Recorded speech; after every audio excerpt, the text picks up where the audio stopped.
Dan Nickley, welcome to Inside South Florida.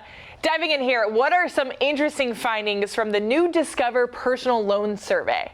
Yeah, Discover has a mission, and that mission includes helping consumers spend smarter and manage debt better. So we sent a survey to a little over 2,000 Americans to find out how they plan to set themselves up for success with financial goals for 2025. A little over half of our survey respondents told us they plan to have some form of a financial goal. The top financial goal, shared by 42% of the survey respondents, was to save more, followed by spending less, earning more, and paying down debt.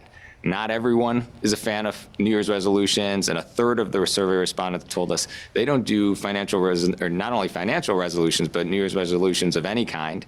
It's not a negative thing. In many cases, they had success last year, and they're just going to stick with what worked for them in the new year.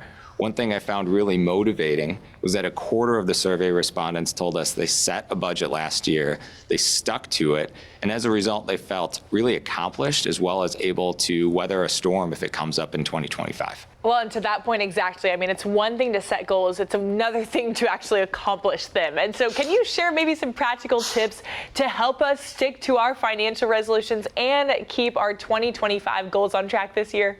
Yeah, it's really hard to maintain new habits. And every year I commit to get myself in the gym more regularly. I do pretty well in January, but it's hard to keep that up in February, March, and as the months go by. One thing that makes people more likely to stick with new habits is to write down a plan. And in personal finance, that's called a budget. So there's a lot of different budget methodologies out there. I always recommend people research them and pick one that speaks to them, because whatever stands out to them is the one they're more likely to stick with over time.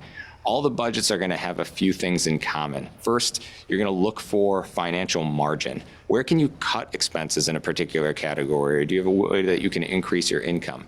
Second, you're going to write down what you plan to spend in each category each month.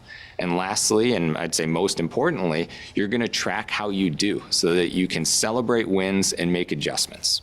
I love it. Tell us, Dan, how can we prepare for the unexpected and navigate future financial challenges? Because we all know that they're going to come. Yeah, the unexpected expenses were the top reason people told us they were unsuccessful at keeping a budget last year.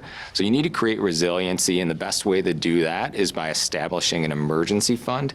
You can stock money away in a high-yield savings account if possible. And that way, if you get in a car accident or you lose your cell phone, you can turn to that money instead of taking money out of other budget categories.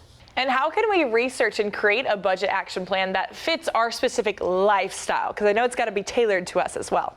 Yeah, we have a lot of great resources for anyone who needs them at our website, discover.com. They can find more about Discover's products, calculators, and a bunch of other helpful tools. Perfect, Dan. Thanks so much. Happy 2025 and good luck with your budget this year. You as well.